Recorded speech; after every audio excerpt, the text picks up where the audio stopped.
Welcome to Marketecture, where you can get smart fast with in-depth interviews of leading technology vendors. I'm Mike Shields, and I'm here with Walter Knapp. He's the CEO of Sovrn. Hey, Walter, thanks for being here. Hey, Mike. Good to talk to you. So let's start from the top with the big, important, basic, but not simple question. What does your company do? So we started Sovrn back in January of 2014 with a pretty simple mission. If you look at our logo, which if people go to the website, they'll see our logo. Inside the logo, there are picks and shovels. You know, in the V in the end, you'll see them. Once you look at the logo, then you can't unsee them, sort of like the FedEx logo. And the idea was, when we started the company, was how do we create a tools company that empowers open web businesses to do three things: understand their business better so that they can make better decisions, operate their business more efficiently, because I know of no company on the planet that has enough time, people, or money. So operating your business efficiently and making better investments is super important to every business. So understand your business better, operate your business more efficiently, and make and keep more money.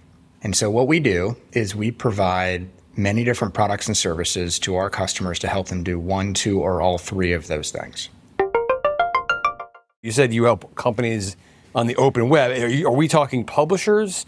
Are we talking DSPs, SSPs? Who is this built for? It's a really good question, Mike.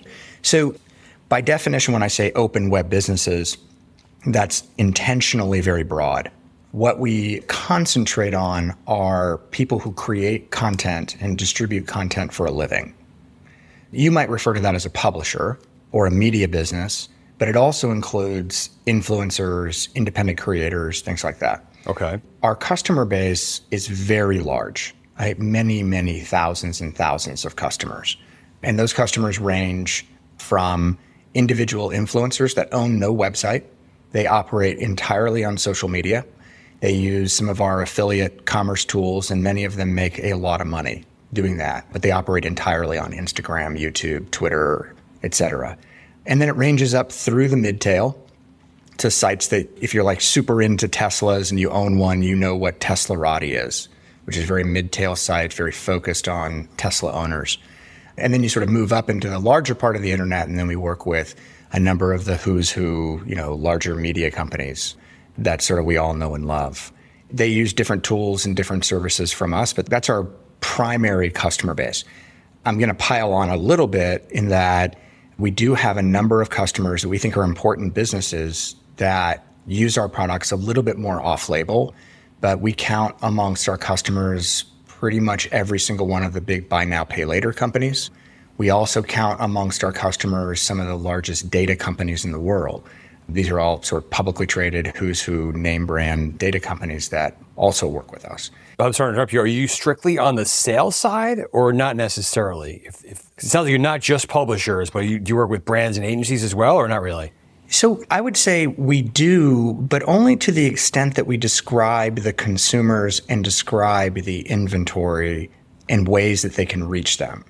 We have good close partnerships with all of the major DSPs, and we work with brands and agencies.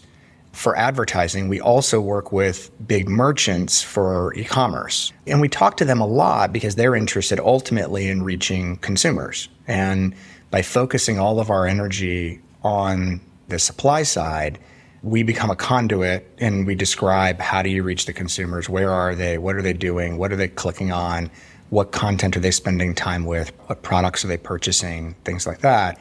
And that's been our relationship with the brands, agencies, DSPs. We intentionally don't try to disintermediate those people. Let's just get into the product a little bit more, because you've hinted at some of the use cases, and it sounds like you help companies make more money, understand customers, affiliate marketing. What are the specific products that your biggest customers are using, and maybe help us categorize you if you can? Yeah, so we're a tools company, and today we have four major product categories. People who follow Sovrn will notice that we have also been very acquisitive. So we've done 7 acquisitions. And the reason I raised the money on a growing profitable business last year was to continue acquiring more businesses. We bought our 7th company 2 months ago. And the intent is we'll probably acquire 1, 2, or 3 more this year. So our product portfolio keeps expanding. And the reason it is that, again, I'm going to come back to those three pillars. When we think about our customer, we think our customer is trying to run a business. And when you're trying to run a business, you're trying to understand your business better so that you can make better decisions. So we can talk about products that we have there. When you're operating a business, you want to be able to make the best investments you can because you can't waste money. You don't have enough time, you don't have enough people, you don't have enough money. So we have products that help you become more efficient. And then our products are all intentionally built and priced so that not only will you make more money, but you will also keep more of that money as a customer.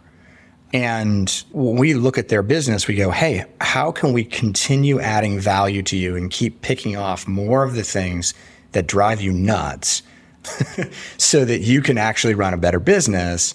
And it's really about giving our customers back control. And the name Sovrn means to be independent, to control your own destiny, to be free to do what you want to do, when you want to do it, with whom you want to do it. And today we have 4 products. We can talk about those, Mike, but we're intentionally trying to continue to expand our product portfolio. Thanks for listening. To hear the complete interview, subscribe at marketecture.tv.